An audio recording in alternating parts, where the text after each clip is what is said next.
Here the white man makes the whiskey, then puts you in jail for getting drunk. He sells you the cards and the dice and puts you in jail when he catches you using them. Malcolm X. What actually Malcolm X is trying to say? In his speech, what he's trying to emphasize is some people just naturally thinks that they can actually trick others for their own benefits. They don't care about others. So what is actually tricking others? Tricking others is a deception, act of deceiving.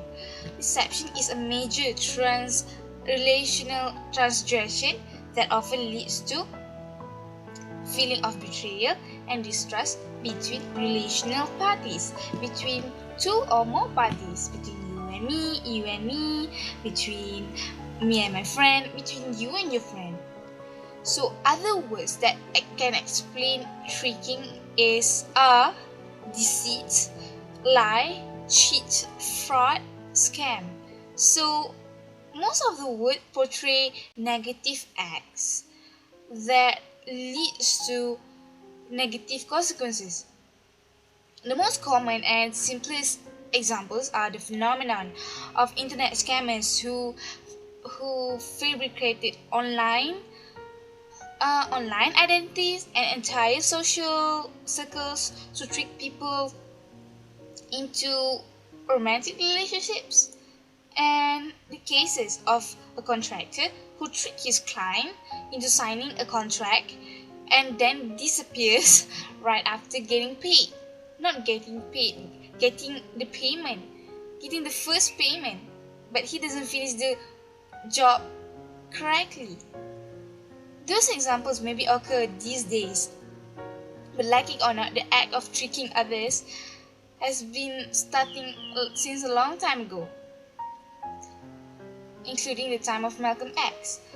So maybe it's just the matter of ways are different. That is what Malcolm X is trying to emphasize. He emphasized on one's act and behavior affect the whole society, affect others' life. So think before you act. My review will focus on two things, which is the delivery aspect and the content aspect of his speech. I'll start off with the delivery aspect. Malcolm X, he delivers his speech by starting off with questions. His questions evoke the audience's attention. They are questions of provocation, I could say. Next, he also used hand gestures to show the significance of his questions. He also used a very clear and loud tone which amplified his voice and managed to catch the audience's attention throughout his speech. He then paused once and then to actually let the audience perceive his speech. Malcolm X also used sardonic expression whenever he talks about the white man. Next is the content aspect of his speech. He asked questions that relate to the black people. These questions left me pondering. If it's not to the audience, well, at least it is to me. Next, he talked about how the white Americans keep on finding fault of the black people.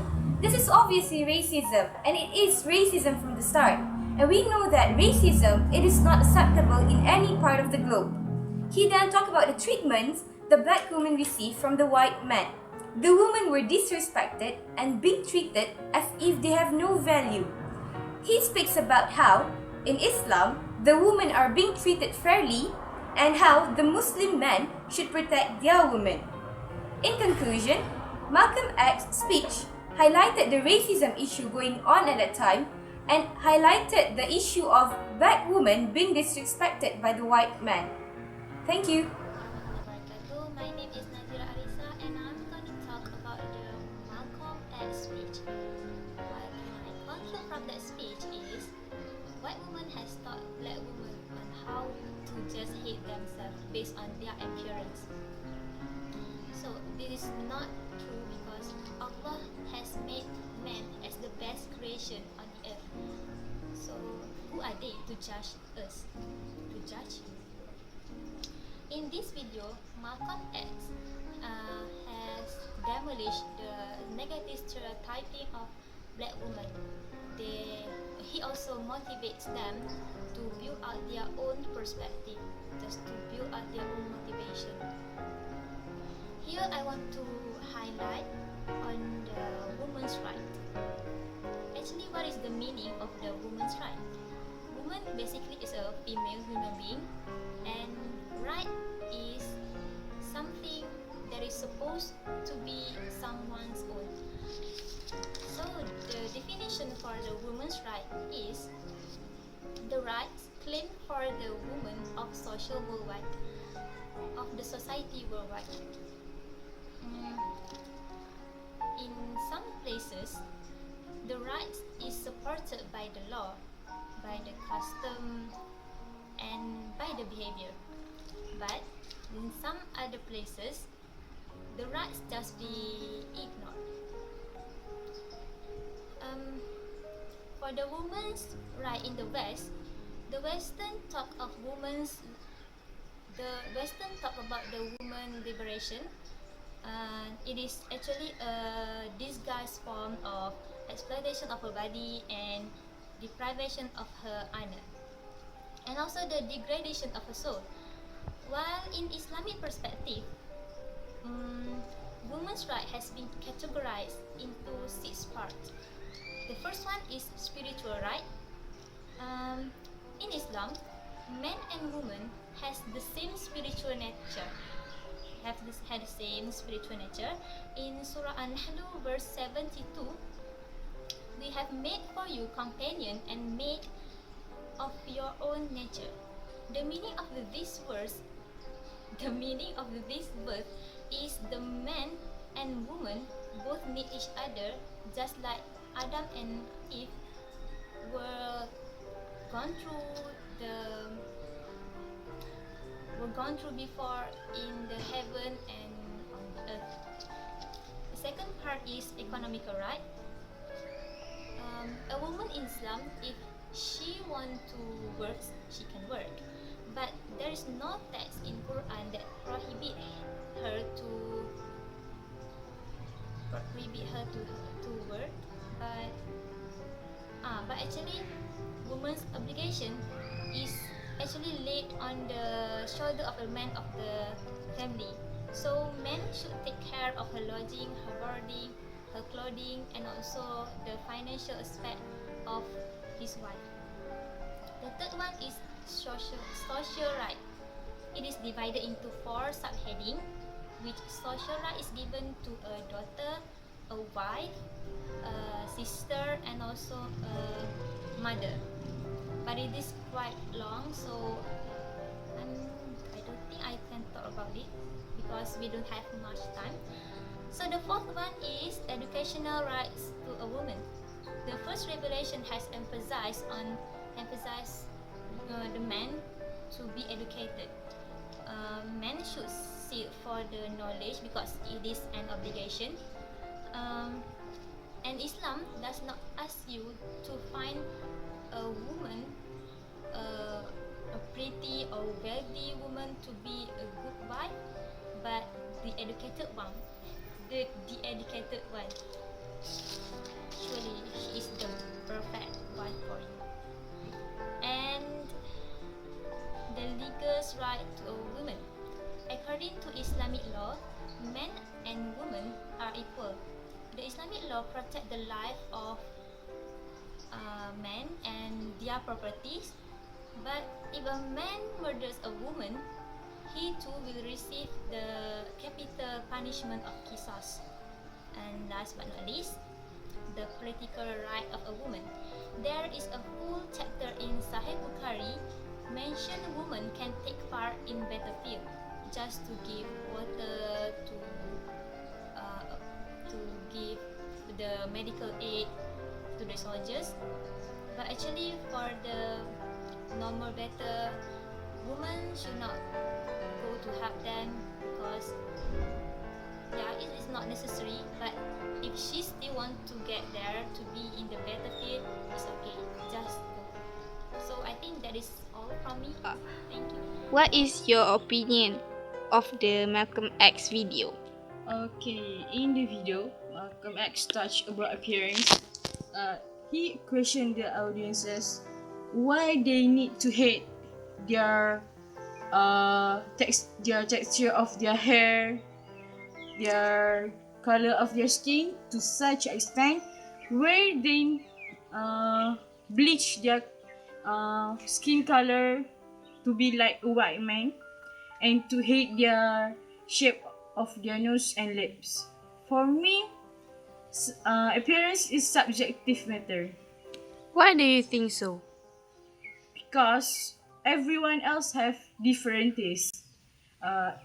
For example, I have, for me, a good appearance is tall, a bit buffy. For me, it's good appearance. For another person, they might think that good appearance is they need to be skinny, they need to be, their skin need to be white or tan. That's why it's subjective. Appearance is subjective matter. So, what is the relationship between your opinion and the Malcolm X speech? In the video, Malcolm X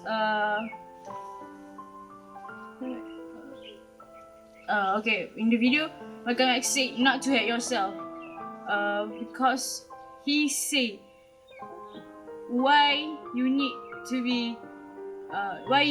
hate yourself from top of your head to the bottom of your feet. So he just, from that question, literally he just ask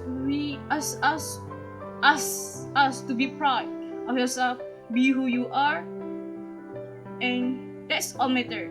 And beauty or appearance definitely is in the eye of the beholder. So, Najwa, what do you think of the speech by Malcolm X? Okay, thank you.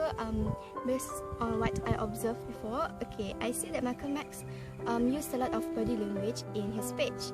Okay, I saw that Malcolm X used a lot of body language, such as he used to point fingers to the audience, and he most likely to use both of his hands. And when he talk, at the same time, he look at the audience in the hall from the right to the left side. So I think as the audience, I feel he tried to express his full of confidence, and I'm as the audience try to focus what he tried to say. And what can I say based on Malcolm X's speech? He also wear a smart attire, which is it can show that he is try to give a speech with full of confidence. So that shows his spirits when he's giving speech. Okay. In the way he spoke, he used to speak repeatedly, and he tried to say what can I say? He tried to speak loudly on certain words, which he want to emphasize. So, for example, you can saw in the beginning of his speech, he said, "Who taught you? Who taught you?" So, as the audience, I tried to think who taught me to, even though I'm not in the video, but I can feel the spirits and the motivation that he tried to give. So, name is Marinah Khalishah, and this is my review on Malcolm X speech. Assalamualaikum. This is me, Uswa Hasana binti Nurmudioto, and this is my review of Malcolm X. my name is Najwa Syuhada, and this is my review on Malcolm Hi. X. Assalamualaikum. I am Shamiya Tafiza. Recently, my group was assigned to do a review on Malcolm X speech, Who Taught You to Hate Yourself? And this is our review.